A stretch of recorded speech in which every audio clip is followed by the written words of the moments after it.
Tu dénigres ma vie pour quelle raison? Soit disant que tu viens défendre Medoulou qui a voulu t'enfermer parce que tu m'insultais. Où est la sagesse? Où est la sagesse, voix?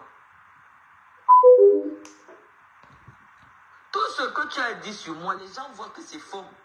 Ah, quitte derrière moi. Quitte derrière moi. Tu avais pris sur toi ici dès que tu m'as vu dans la maison de Jack. Tu t'as agité comme... C'est toi qui as commencé à faire les vidéos, qui a commencé à raconter les choses, qui a... Tandy Patti, tu l'aimes donc, Tandy. Je vois tes cœurs, hein, Tandy Patti. Qu'est-ce qui ne va pas avec toi? Tu vas tellement m'imiter. Dès que tu me vois faire quelque chose, il faut que tu fasses absolument quelque chose qui ressemble à ça. Je t'ai même déjà bloqué de partout. Mais tu es au courant à la minute près de ce que je fais. Ah oui, hein, avec les faux profils. Je suis venu en France. Moi-même, j'ai oublié le nombre de jours que j'ai fait en France. Mais tu comptais déjà le nombre de jours que j'ai fait en France. Jusqu'à déclarer que je suis dans l'illégalité. Alors? Comment quelqu'un qui demande En fait, ce que j'ai fait à la préfecture, c'est de demander le renouvellement de mon titre de résident avec mon nom d'épouse. C'est comme au Cameroun, quand une femme se marie, elle demande qu'on change sa pièce d'identité. Ce n'est pas une demande de régularisation. Oui, c'est une demande de régularisation. Parce qu'en France, tout changement de statut nécessite un changement de titre de séjour. Si tu déménages 5 fois par an, 5 fois ton titre de séjour doit être changé.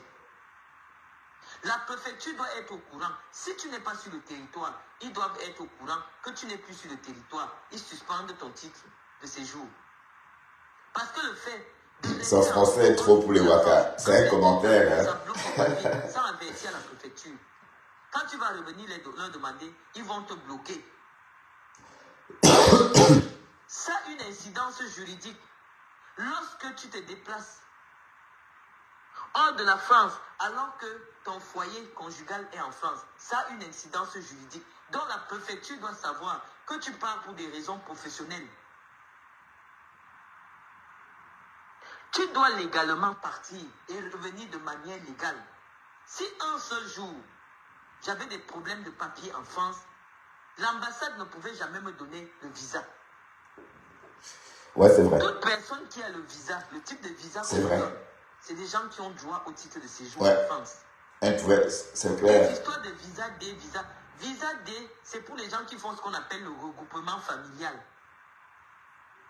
Moi, je ne fais plus le regroupement familial puisque le mariage m'a trouvé en France. C'est quand tu épouses un Français au Cameroun que pour venir le retrouver, on te donne le visa type D, qui équivaut à un titre de séjour d'1 an. Moi, je ne suis plus dans cette catégorie-là. Parce que le blanc m'a trouvé avec mon titre de séjour de chef d'entreprise et parent d'enfants français. D'accord. Donc, je ne peux pas avoir un visa de type D. Je n'ai que... Si je me retrouve au Cameroun aujourd'hui, sans mon titre de séjour, je prends un visa de touriste. Parce que pour qu'on me donne mon visa de retour, je dois avoir la photocopie de mon titre de séjour. Sans photocopie de titre de séjour, l'ambassade ne peut pas te délivrer un visa de retour. Parce qu'il leur faut le numéro pour procéder à la vérification auprès de la préfecture. Et c'est ce que je disais à Guylaine Chapuis, qu'aucune personne en France, même le préfet lui-même, ne peut avoir accès au dossier de quelqu'un s'il n'a le numéro étranger de la personne. Le préfet même a besoin que vous lui renseigniez sur votre numéro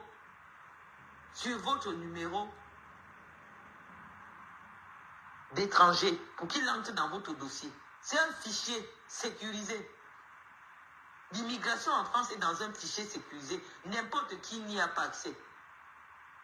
Un personnel d'ambassade peut connaître comment tu as marché. Parce qu'il connaît le nombre de visas qu'on t'a déjà donné. Si un jour, je me souviens, j'avais pris un visa de retour, mais parce que j'avais la photocopie de mon titre de séjour en 2012. Après ça, l'ambassade, si tu ne leur donnes pas les renseignements sur ton titre de séjour, ne peut pas avoir accès à tes informations. Si moi j'avais les problèmes en France, j'allais marcher comme toi tu marches aujourd'hui. Tu as vécu en Suisse, tu as épousé un Suisse qui est mort, mais tu n'arrives plus à entrer à l'ambassade de Suisse pour prendre un visa. Ça, c'est les gens qui ont donc les problèmes dans les pays. Si tu me voyais aller prendre les visas en Belgique, en Italie, alors que mon mari est français, c'est là que tu allais dire que j'ai un problème. Parce qu'il n'y a aucune ambassade européenne au Cameroun qui est compliquée comme l'ambassade de France. Quand tu prends le visa de l'ambassade de France, ça veut dire que tu as des arguments solides. Et moi, mon argument solide est comment? Les Français savent que je vis en France. Je travaille en France. Lorsque je ne veux pas payer les impôts pour ma société, les aides de l'Afrique... Oh, la masterclass de Marlène, vous trouvez sa masterclass. Ça veut dire que je déclare que je reçois seulement des émoluments. Et des ordres et des frais de mission. Des émoluments, oui. De qui? De l'État français ou encore de l'entreprise basée en France? Une entreprise qui paye des cotisations en France. Et j'ai donné mon numéro. Et tout. Bonjour Bertrand, docteur, c'est une mytho. Ensemble, oui, elle a des explications crédibles quand même. C'est qu'elle explique, oui, il faut être dans cette situation pour connaître que ce cas de figure existe. Oui, parce que moi je suis européen depuis des années, donc c'est loin de tout ça. Mais pour ceux qui sont encore en train de chercher... Attends, elle a expliqué ça, maman, tu as raté le début. Comment une société qui est basée au Cameroun... Oui, elle a expliqué. En fait, la société est d'abord créée en France. Intermix, ou c'est quoi? Le nom de sa société. Je ne veux pas broder sur le nom. Mais sauf que elle déménage cette société qui est une personne morale vers le Cameroun. Et plus tard, elle conserve qu'en France qu'une succursale. Donc, elle transfère son siège social au Cameroun. Bien qu'elle soit née en France, bien qu'elle fût société française autrefois, elle a donc perdu sa nationalité dès lors qu'elle déménage son siège fiscal vers le Cameroun. Et la succursale restée en France, elle ne paye que une faible taxe sur, une taxe concernant les sociétés étrangères en France, donc une petite taxe, pas plus de 4% sur le capital. Donc, selon elle, la société en question, le siège social est à Yaoundé maintenant, ou encore au Cameroun, puisque même si elle était créée en France autrefois, mais elle a été délocalisée en fait. Voilà le mot, délocalisée au Cameroun.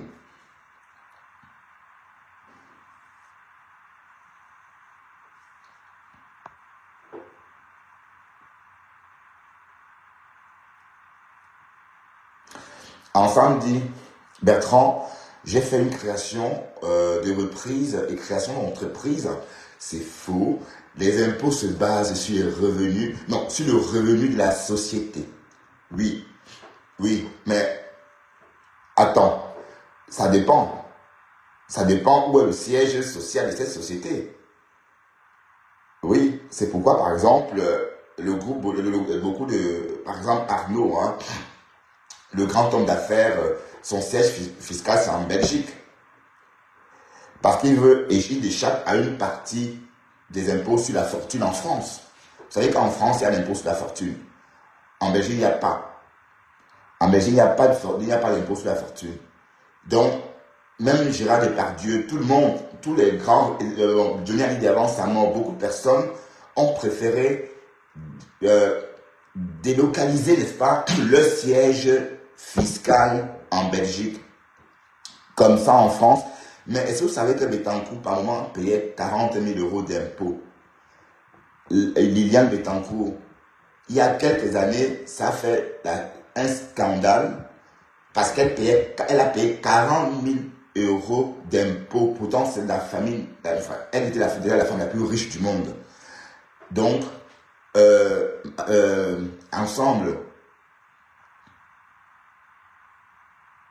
ça dépend du statut de la société. Mais quand c'est une personne morale, voilà, quand c'est une personne morale, c'est autre chose. C'est vrai que quand c'est une personne physique, c'est différent. Tu peux pas, une société physique est collée à vous. Donc, une société physique, c'est vous-même. Ça veut dire que si votre société est une société physique et que vous faites faillite dans cette société physique-là, on viendra chez vous prendre votre machine à laver, prendre votre voiture, prendre les affaires de vos enfants pour vendre et rembourser la banque. Mais si c'est une personne morale, tout va s'arrêter là.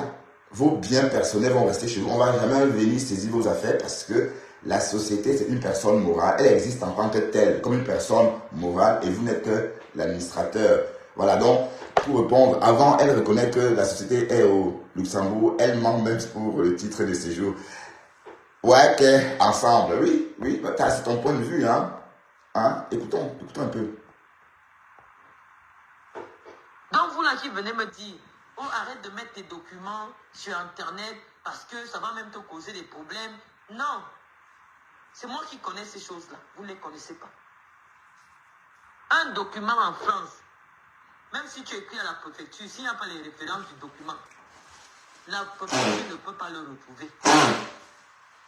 C'est pour ça que je vous pose les documents avec les références. Je mets le numéro de siret. Ça permet à tout le monde de vérifier. Mais si j'efface le numéro de siret, tu montes, tu descends, tu ne peux pas vérifier.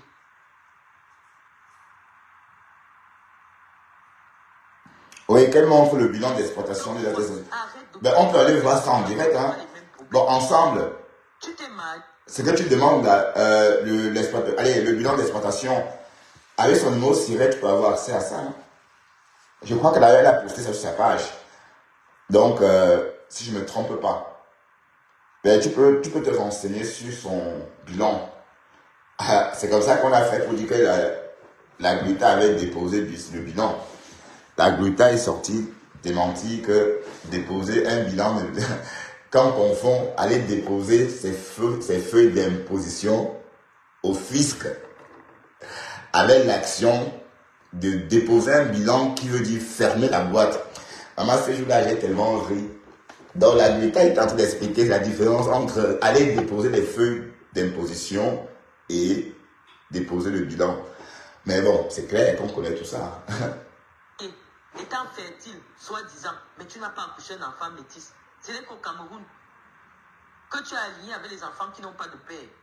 Mais c'est seulement sur mes enfants que tu es à insulter mes enfants de bâtards. Or, ta propre maternité sur les enfants que tu montres est contestée. Avec preuve que tu n'as jamais accouché. Mais tu es derrière mes enfants. Parce qu'au fond, tu envies ma vie. Ce que tu me fais, Zoa, c'est la sorcellerie.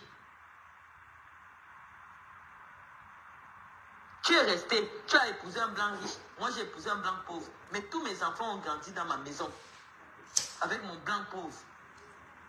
Tous mes enfants s'en sortent en Europe. J'ai porté mes enfants au Cameroun, j'ai amené en France. Toi, ça t'a dépassé de prendre un seul enfant que tu as eu, ou que tu avais à l'époque, de l'amener en France, en Suisse. Ça t'a dépassé.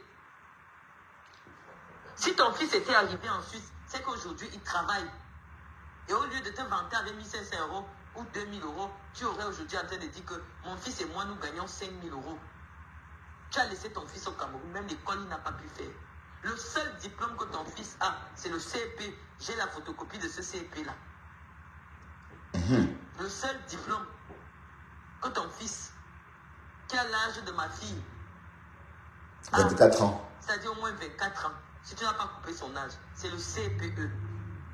Pour une femme qui gagne de l'argent, même s'il fallait que tu achètes les diplômes, tu envoies même ton fils faire le bac au Tchad. C'est comme ça qu'on prépare l'avenir de ses enfants. On ne reste pas sur Facebook à commenter, à décrypter la vie d'une personne qu'on ne connaît pas. Depuis 3 ans que tu es rentré, le lavage à sec, tu pourras envoyer ton enfant en Côte d'Ivoire. En Côte d'Ivoire, il y a de belles écoles là-bas. Ils devaient se concentrer. Même s'il faut que tu achètes le bac. Parce que vous dites, vous connaissez où on achète les diplômes. Mais pourquoi vous n'achetez pas pour vos enfants ou pour vous-même? Nous, nos diplômes, tu as acheté. Pourquoi vous savez où on achète? Pourquoi vous n'achetez pas?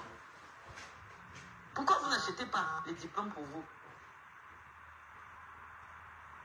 Tu pouvais acheter. Tu envoies ton enfant faire le bac même en Centrafrique. Tu l'envoies en Côte d'Ivoire dans une école d'ingénieurs. Il sort, il demande le visa de la France.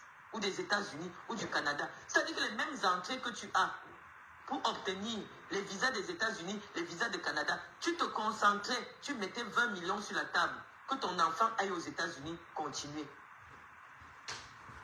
Une femme qui a déjà vraiment versé son sang pour accoucher ne peut pas profiter de la vie si ses enfants souffrent. C'est clair.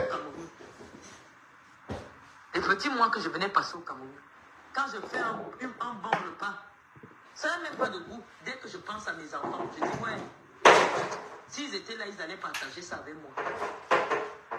Toi, tu prends les avions, tu es content de faire un business. Le prix du business, tu peux le sacrifier et voyager avec bébé Emma.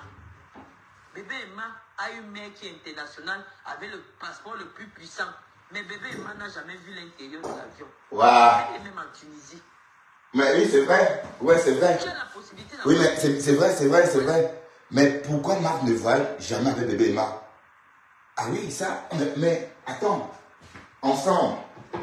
C'est vrai que Marlène n'a pas tort. Pourquoi est-ce que bébé Emma ne profite pas?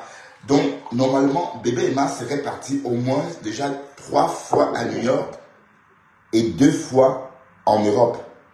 Bon, c'est le nombre de fois que Marc Chopin a voyagé en 18 mois, on va dire. On va dire en 2 ans, elle est partie 2 fois à New York et 2 fois en France ou encore en Europe. D'accord? Mais bébé Emma, non. Pourquoi est-ce que bébé Emma n'est-il pas parti aussi? Oui, c'est vrai que c'est une question pertinente, hein, ensemble. Oui, parce que bébé Emma n'est pas encore allé à New York alors que maman est partie. Donc maman est partie à New York 2 fois sans bébé Emma. Oui, c'est vrai que c'est la bonne question. Pourquoi est-ce que bébé Emma ne voyage pas aussi? Donc, quand Marthe va à New York, elle confie bébé Emma à sa gouvernante. Bon, on ne dit pas que bébé Emma est triste, hein, ou mal soigné. Mais bébé Emma, lui, devrait prendre l'avion aussi. Bébé Emma devrait aussi aller au moins 1 fois à New York, comme sa mère. Sa mère est partie 2 fois déjà, et bébé Emma, 0 fois. Ah oui, c'est une remarque pertinente. Oui, écoutons. Avec ton enfant, même si c'est un écho.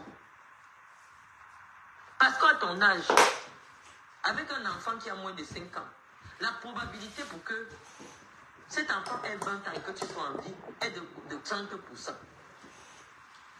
Donc tu dois construire des souvenirs à cet enfant-là.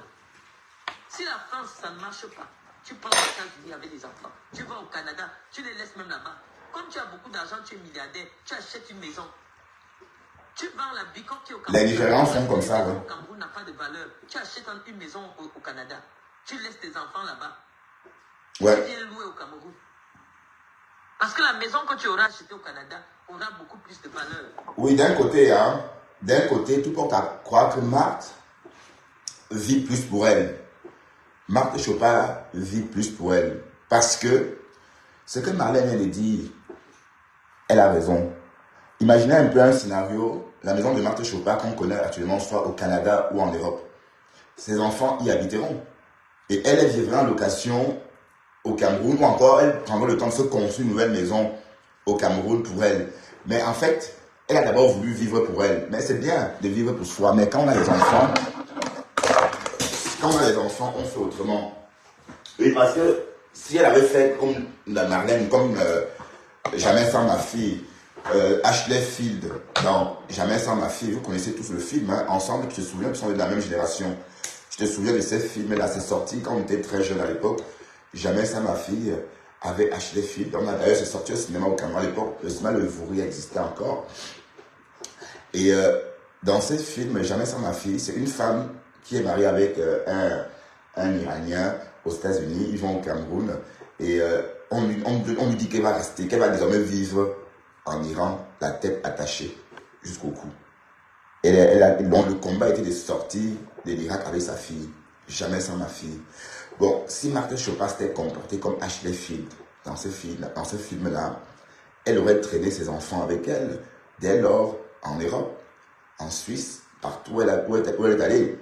Oui, parce qu'on apprend qu'elle a un enfant de 24 ans qui, lui, probablement vit au Cameroun. Non, c'était pas au Liban. C'était en Iran. Parce que, bon, je me souviens, c'était dans un pays avec un islam très rigide. Bonjour Léa. Voilà. Donc, elle a un peu raison. Parce que bébé Emma aurait profité de tout ça, de la vie à l'occidentale. Et plus tard, il serait un homme, un cosmopolite, hein, un peu comme la maman. Bon, je crois que bébé Emma serait aussi parti à New York, une fois sur deux, avec sa mère. L'immobilier au Cameroun ne vaut rien. Tu peux construire une maison au Cameroun 200 millions, mais le jour que tu as le problème de 10 millions, quelqu'un te dit j'ai 7 millions et tu lui vends une maison qui coûte 200 millions. Or, ici en France, c'est la loi qui encadre les prix des maisons. Si tu as acheté une maison à 400 000 euros, tu ne peux pas la revendre à 410 000, à 300 000 euros. On va dire que c'est du blanchiment d'argent. Le notaire va refuser de faire la transaction. Or, au Cameroun, c'est Bourganjanga. Tu achètes, tu construis ta maison 200 millions. Le jour que tu as des problèmes, tu demandes même 50 millions, quelqu'un te dit j'ai 20 millions. Tu es obligé de payer. Tu es obligé de vendre parce que tu es dans des problèmes d'argent. Donc nous qui avons les enfants, qui sont des Européens, n'avons pas les mêmes préoccupations que toi. Moi j'ai fait des enfants avec des gens qui m'ont permis de mettre mes enfants à l'abri. Mes enfants, je ne les ai pas fait seuls. Les enfants que tu vois là, je n'ai pas accouché ces enfants seuls. Je suis pas allé me faire une vitro.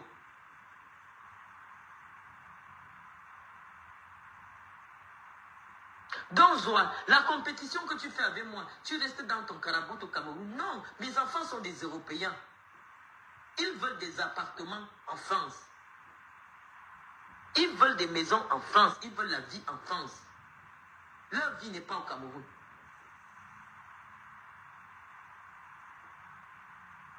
Et je ne suis pas la seule dans ce cas-là. Je vais te parler de quelle manière. Tu me viens chercher, même dans la sorcellerie, je ne te trouve pas. Toi, tu n'as jamais amené mon nom chez un marabout. Je te demande que, mais toi et moi, le problème, c'est finalement quoi même à la fin? Parce que toi, tu n'as jamais amené mon nom chez le marabout. Mais tu me hais. C'est pour ça que je ne pouvais pas accepter la paix avec toi. Parce que la haine que tu as vis-à-vis de moi, c'est que tu veux seulement ma peau. Tu veux ma place. Tu as envie de toucher moi, même ma façon de m'exprimer, dès que je m'exprime d'une certaine manière. Non, j'ai fait des études de droit. J'ai été formée pour devenir avocate. J'ai été formée pour être juge.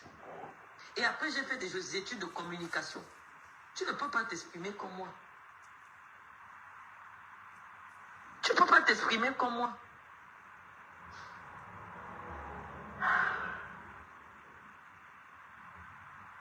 Alors, Zoa, on est en train de la laver propre, en douce. Qui m'a te Zoa? Viens combattre sur le plan politique. Si tu veux entrer dans la politique, explique aux Camerounais pourquoi ils doivent voter par Paul en 2025. Et moi aussi, j'explique pourquoi je pense qu'on ne doit pas voter pour lui. C'est argument contre argument, rien à voir avec nos vies personnelles. Rien à voir.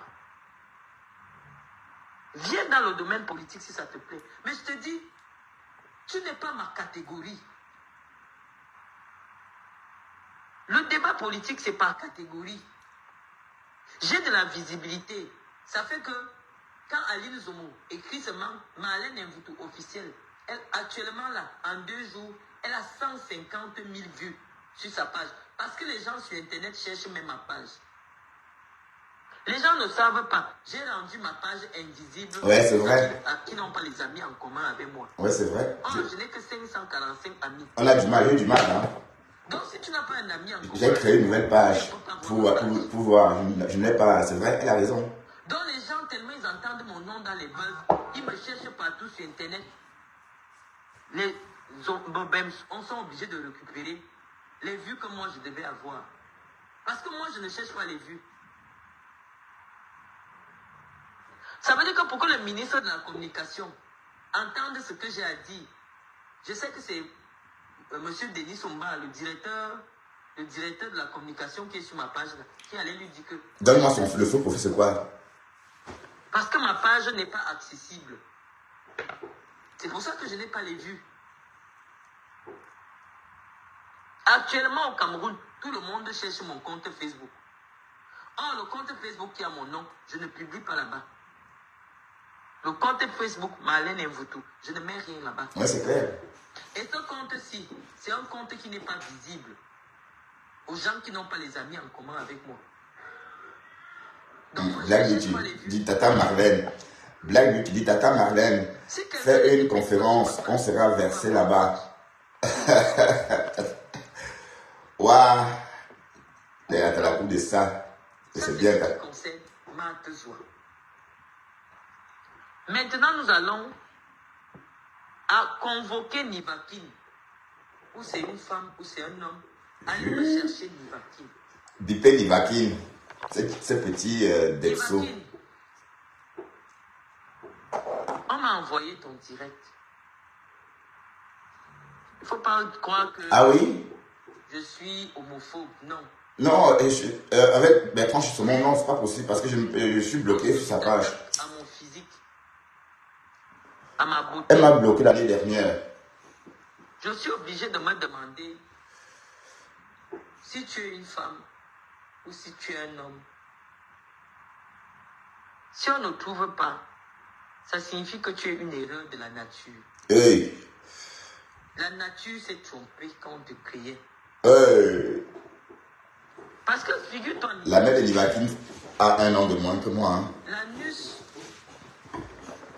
L'anus a été créé par Dieu pour faire sortir tout ce qui n'est plus bon sur le corps humain. L'anus.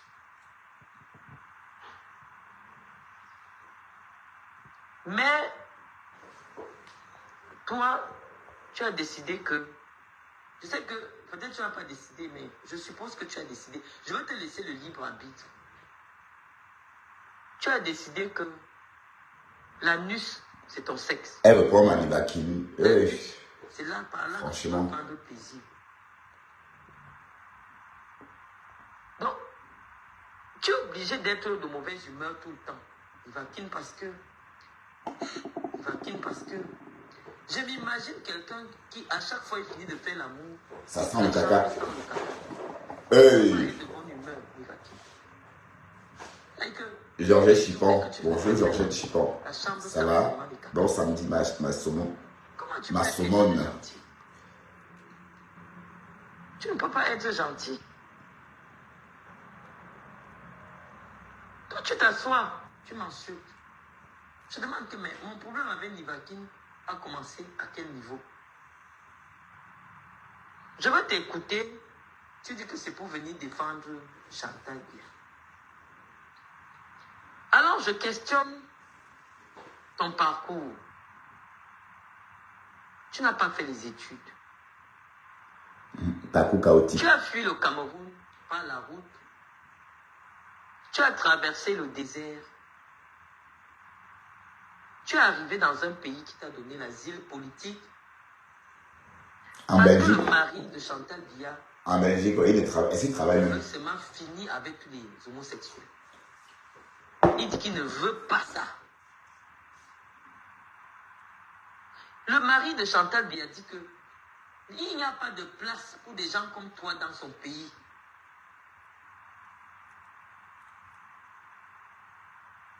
Et comment toi tu te lèves aujourd'hui pour venir défendre le mari, la femme de l'homme pour qui tu as quitté ta vie, tu as quitté ta mère, tu as quitté tes enfants, tu as traversé dans le désert, tu t'es fait violer copieusement dans le désert au point d'attraper le VIH. Il faut être cohérent dans la vie. Il faut vraiment être cohérent dans la vie. Quand tu me dis que je suis laide, est-ce que tu penses que j'ai encore besoin de faire un concours de beauté? Tu me dis que je suis tellement aoula. C'est pour ça que je suis tombé seulement sur un blanc. Tu es venu ici sur Facebook, Nivakin, te vanter comment tu allais te marier avec un blanc. Ton mariage devait être le mariage du siècle. Tu as même déjà sorti le pain. Nivakin, le blanc, l'est où? Si c'est facile d'épouser un blanc. Parce que comme vous êtes les têtes, c'est un acte de mariage avec un blanc. L'acte de mariage avec le blanc veut dire que la maison du blanc, ça devient ta maison. La voiture du blanc, ça devient ta voiture. Les comptes bancaires du blanc, ça devient tes comptes bancaires. Quel est le noir au Cameroun qui a le niveau de vie du blanc? Si le noir était mieux que le blanc, tu ne serais pas calé ici. Parce que même les 200 ou 300 euros que tu parviens à toucher en France, au Cameroun, tu n'avais pas ça. Si tu dis que c'est la Oura, parce que quelqu'un se retrouve chez un blanc, ça veut dire que nous tous nous sommes à Oura.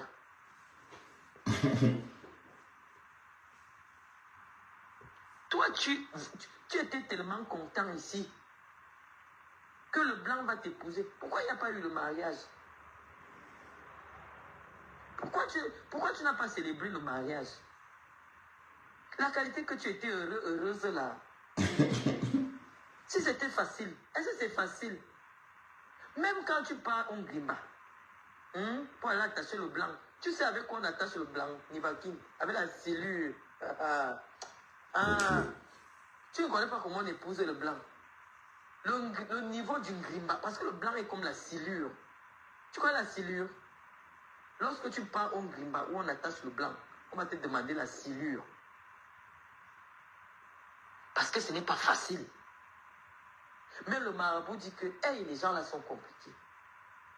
Le blanc peut se lever le matin. Vous n'avez aucun problème. Il rentre le soir, tu es couché à son canapé.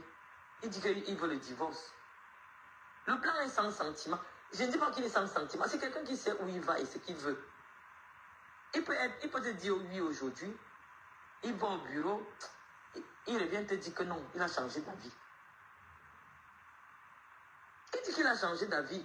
Et il ne revient plus dessus. Toi, tu connais que les blancs, il n'y a pas plus intéressé que les blancs. Quand tu vois un blanc avec un noir, ça veut dire que c'est lui qui a l'intérêt. Le blanc n'entre jamais quelque part où lui, il n'a pas l'intérêt. C'est ce que toi, tu dois savoir. Tu ne peux pas vivre chez le blanc 2 ans, tu ne travailles pas. Il va dire que lui, il divorce.